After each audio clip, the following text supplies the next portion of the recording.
Mesdames et messieurs, bonjour, il est 15 heures sur Télé Djibouti. Bienvenue à vous dans cette nouvelle édition. Voici les titres qui vous seront développés. Arta a tenu de la deuxième réunion du Conseil supérieur des universités des États membres de l'IGAD. Et en nouvelle du monde, retour sur Terre réussi pour la capsule Orion après 25 jours dans l'espace. Voilà pour les titres, bonjour à tous. Le Premier ministre décore le commandant de la base militaire italienne et un commandant de la Miadite 17. Une délégation conduite par le ministre de l'Intérieur, Serid Nouh, du directeur général de la police nationale par intérim et du directeur moyen généraux ont été reçus à ce jour à la primature par le Premier ministre. Dans le cadre de l'assistance et de soutien de la coopération italienne, 2 officiers supérieurs de liaison de la police somalienne et de la carabinerie italienne du commandement de la base militaire italienne à Djibouti ont été conviés à la primature. Il s'agit de M. Gennaro Scotto di Santolo, le commandant de la base militaire italienne, de M. Pier Vittorio Romana, commandant de la Miadite 17, qui a été promu par le Premier ministre au grade de chevalier dans l'ordre national du 27 juin.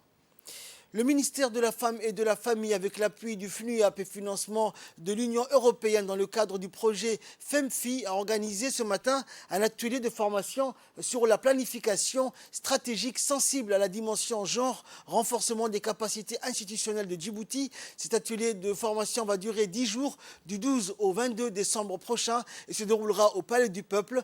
Cette formation a été présidée par la ministre de la Femme et de la Famille, Mouna Ousmane Aden, et a vu la participation de la représentante du FNUAP Djibouti, Aïcha Ibrahim, des représentants des points focaux, des institutions et des ministères concernés. Cet atelier sera animé par un expert et animateur, et il sera abordé durant cette formation le processus de renforcement des capacités institutionnelles ciblant en particulier les points focaux genre. L'objectif étant, il s'inscrit dans le cadre du lancement de ce processus de renforcement des capacités institutionnelles en planification stratégique sensible au genre.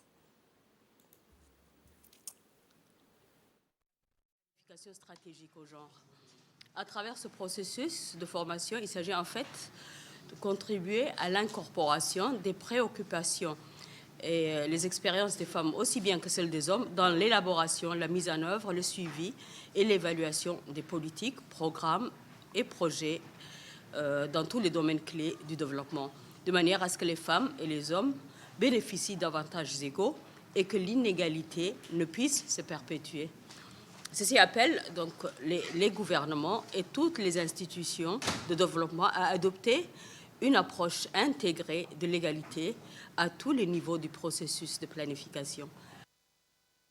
Écoutons à présent l'intervention de la ministre de la Femme et de la Famille, Mouna Ousmane Aden, qui a présidé cet atelier de formation. C'est un plaisir aussi pour moi aujourd'hui d'être présente à l'ouverture de notre atelier de formation concernant donc le renforcement des capacités institutionnelles sur la question du genre dans les planifications et projets. Conscient que le facteur humain est déterminant dans tout changement sociétal axé sur les valeurs des droits humains et du rôle essentiel de chaque acteur, services de l'État, autorités locales, organisations de la société civile, joue dans la conception, la mise en œuvre et l'évaluation des politiques et programmes projets de développement qui sont axés sur les droits humains et l'égalité entre les hommes et les femmes. Le ministère de la Femme et la Famille lance un processus de renforcement des capacités institutionnelles en matière de planification sensible à la dimension genre. Ce processus de formation sur la planification qui intègre les indicateurs genre ainsi que les plaidoyers sensibles au genre ambitionne d'instaurer une démarche méthodologique et un savoir-faire, un savoir et un savoir-être pour que tous les acteurs et tous les secteurs du développement aient une dimension sensible à ce domaine et contribuent à la participation égale et inclusive des femmes et des hommes afin de s'assurer que les efforts de développement tiennent compte des besoins et des priorités de ceux-ci.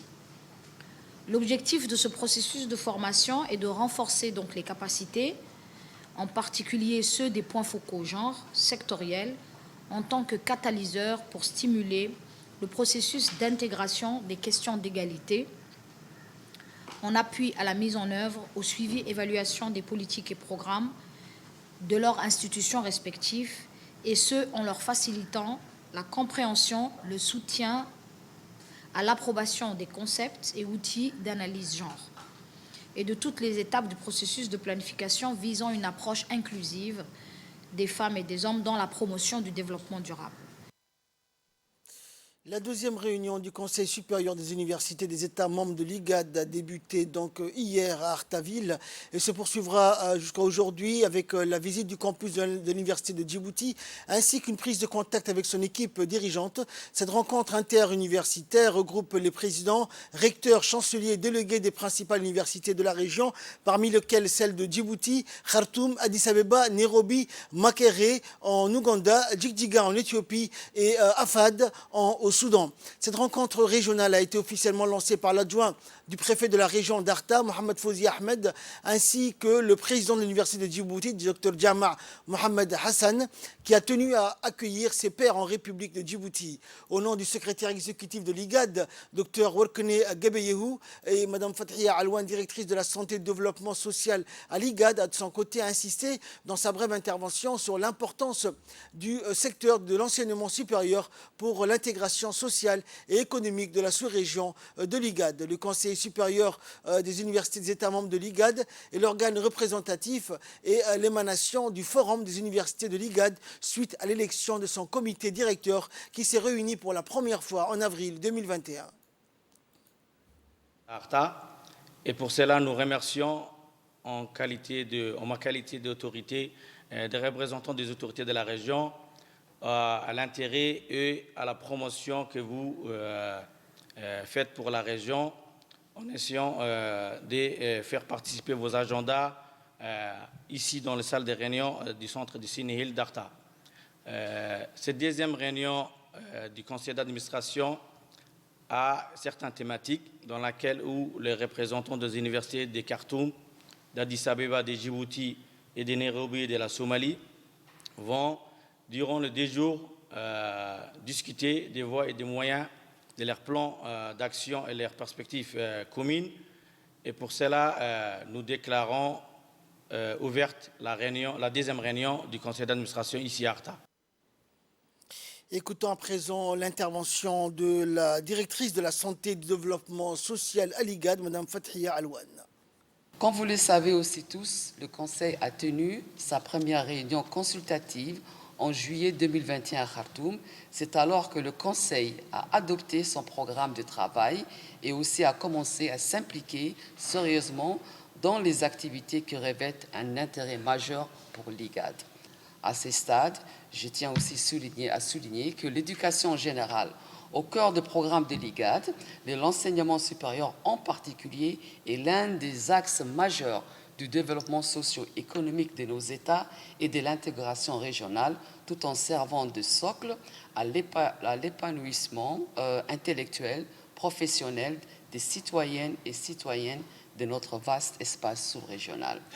Donc c'est la raison pour laquelle l'IGAD a priorisé la mise en place de ce forum des universités de nos États membres ainsi que du Conseil d'enseignement supérieur de l'IGAD. Donc le rôle de ce conseil est de servir, entre autres, des groupes de réflexion sur un certain nombre de thèmes et programmes régionaux qui revêtent aussi une importance cruciale sur notre sous-région. Plus que jamais aussi, le Conseil d'enseignement supérieur de l'IGAD se doit aller de l'avant dans la concrétisation du mandat qui lui a été confié et aussi fournir les orientations scientifiques qui puissent aussi aider à la réalisation des attentes socio-économiques, de l'intégration régionale, de l'atténuation de l'impact du changement climatique et au renforcement de la stabilité de nos États.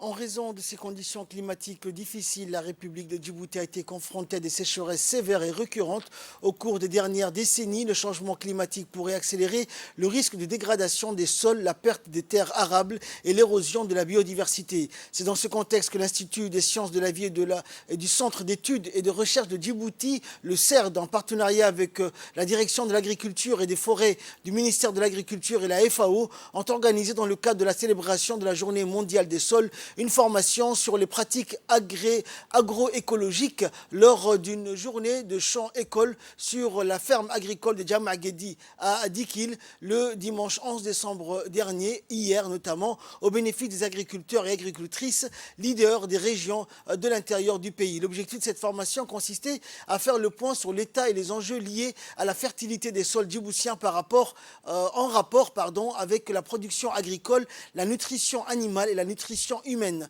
Cette formation sur le terrain s'inscrit dans un vaste programme cadre prioritaire de recherche multidisciplinaire visant à assurer la sécurité alimentaire et mis en œuvre par le ministre de l'Enseignement supérieur et de la Recherche, Dr Nabil Mohamed Ahmed, dans un contexte de changement global. Cette formation pratique a été présidée par le directeur de l'Institut des sciences de la vie, Dr Abdelrahman Daher, la représentante de la FAO, Dr Ricarda Mondri, et le chercheur agropédologue du Centre d'études et de recherche de Djibouti, Dr Sougué Cher, et des ingénieurs agronomes de la direction de l'agriculture, des chercheurs de l'Institut de recherche pour le développement de la FAO, du partenariat mondial des sols de la FAO à Rome et du réseau africain des laboratoires des sols Afrilab.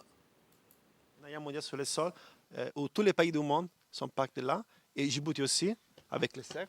Ils sont partis de l'Alliance pour les sols. Et aujourd'hui, on a aussi autre même d'Alliance, de l'Alliance de la partenariat Afrique sur les sols, personnes du Niger, de Botswana, du Sénégal. Et tous ensemble, on va parler avec vous de l'importance de la gestion durable des sols. Et on va parler avec tous les acteurs des sols, avec les agriculteurs, avec les personnes de CERT, les personnes de le gouvernement. On va parler ensemble des sols parce qu'on va trouver une solution ensemble pour la gestion des sols. C'est pour moi un réel plaisir et un honneur d'être avec vous aujourd'hui et de prendre parole à l'occasion de la Journée mondiale des sols.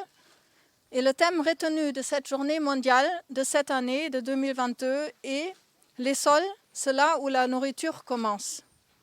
En effet, la perte des éléments nutritifs des sols est un processus de dégradation majeur qui menace la sécurité alimentaire. La Journée mondiale des sols 2022 et sa campagne visent à sensibiliser à l'importance du maintien de l'écosystème sain et du bien-être humain en abordant les défis croissants de la gestion des sols, en sensibilisant et en encourageant les sociétés civiles à améliorer de la fertilité des sols. Écoutons à présent un des hauts responsables du ministère de l'Enseignement supérieur et de la Recherche qui prodigue également ces formations. Nous avons l'honneur d'organiser ce matin un atelier très original sur les pratiques agroécologie. Cette formation a réuni les chercheurs scientifiques du CERD, nos partenaires de l'IRD, de l'INRA du Niger, mais également aussi de la FAO Rome, spécialisée sur les sols. Cette formation s'inscrit dans le cadre de la Journée mondiale des sols, qui est célébrée chaque année le début du mois de décembre. Et le thème de cette année porte sur le sol pour la nutrition. Et dans ce cadre-là, nous avions voulu nous rapprocher auprès des agriculteurs, les acteurs de la productivité nationale, afin de renforcer leurs compétences sur le sol. Nous savons que le sol est à l'origine de la productivité. Et c'est grâce à une meilleure connaissance des ressources biologiques qu'on peut développer la productivité nationale, mais également la production agricole. Et nous avons voulu, entre les chercheurs de l'Institut des sciences de la vie spécialisés en biologie, en partenariat avec les ingénieurs de la direction de l'agriculture et des forêts, apporter cette expertise spécifique aux agriculteurs pour mieux appréhender et avoir des approches agro-biologiques pour améliorer la production agricole dans leur propre territoire. Ensuite, l'idée et l'objectif, c'était à partir des cas pratiques sur la couleur du sol, sur l'acidité du sol, mais également sur la nature et l'aspect de la feuille, décrypter les contraintes que rencontre cette couche spécifique de la productivité afin de remédier et d'adopter des comportements agroécologiques et durables pour renforcer la production agricole nationale. Voilà l'objet et le cœur de cette formation qui était un cas d'école sur le plan national et qui ne sera pas la dernière, mais c'est le début d'une formation sur les pratiques agroécologiques qui est lancée sur le territoire. En cette période de saison fraîche où la prolifération des moustiques a le vent en poupe, les membres de l'association des jeunes motivés pour la solidarité inter-Assedjog ont mené une opération de lutte anti-paludisme sur tout le plan à travers 3 quartiers populaires de la ville d'Aska, à savoir les quartiers Ali, Doumera et Arta. Dans un premier temps, les membres du tissu associatif en étroite collaboration avec les responsables sanitaires de la région ont organisé un atelier de formation pour les femmes influentes de ces 3 zones d'habitation sur les méthodes de contamination du paludisme ou malaria et celles efficaces pour se prémunir. Cette formation prodiguée dans cet atelier, les actions anti-paludisme qui sont suivies s'inscrivent dans le cadre du projet d'appui à la transparence, redevabilité et engagement physique supervisé par le conseil régional. Ils ont bénéficié de l'appui financier du programme de lutte multiforme anti-paludisme qui était axé sur la prolifération des nids des larves des moustiques et les moyens de les neutraliser. Sport à présent, le complexe sportif de la Côte d'Or à Maurice a une nouvelle fois été le théâtre d'un rassemblement sans précédent après le franc succès du lancement de la 12e édition des Jeux de la CJOCI. L'heure était hier soir à la clôture. Un événement culturel pour toute la famille, amusant et gratuit, un moment très attendu par de nombreux spectateurs durant lesquels une ambiance festive a régné et a apporté beaucoup de joie et de bonheur dans le cœur des invités et des jeunes venus des différentes sous-régions de l'océan Indien, une soirée animée par la star du pays, Prophétie, qui a fait un show remarquable. Après une semaine tendue, riche en rencontres et échanges entre les jeunes de l'océan Indien, la soirée de la clôture a permis à tout le monde de se détendre, danser et immortaliser le moment. C'était le moment également de partager avec joie les nombreux accomplissements sportifs. Après les discours des officiels, le drapeau de la CJOCI est passé au prochain pays hôte des Jeux de la CJOCI, les Seychelles, prévu en 2025. C'est le ministre mauricien du sport qui a passé le drapeau à son homologue séchellois. Et avant le feu d'artifice et le drone show, les jeunes mauriciens ont présenté durant cette cérémonie une multitude d'activités, de numéros artistiques, de musique, de chants, de danse et de spectacles qui représentent leur culture, leur histoire. Vivement 2025 pour la 13e édition de la CJOCI.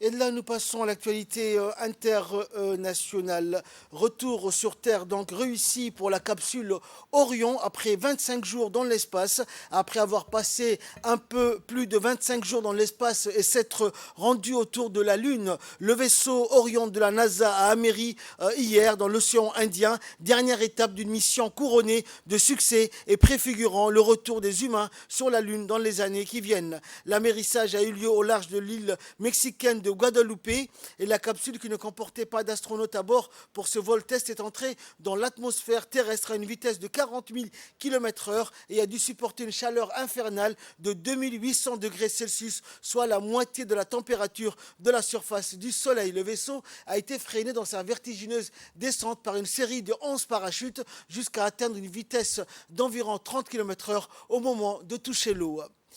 Et enfin, des enfants tombent dans un lac gelé en Angleterre, 4 dans un état critique, 2 disparus. 4 enfants sont dans un état critique après être tombés dans un lac gelé à Kingsheath, près de Birmingham, dans les West Midlands. Ils étaient en train de jouer lorsque la glace a cédé sous leurs pieds. Des témoins ont tenté de les sortir de l'eau avant l'arrivée de secours. Les 4 jeunes étaient en arrêt cardiaque lors de leur transfert à l'hôpital. Le sauveteur recherche dans les eaux 2 autres enfants présumés morts.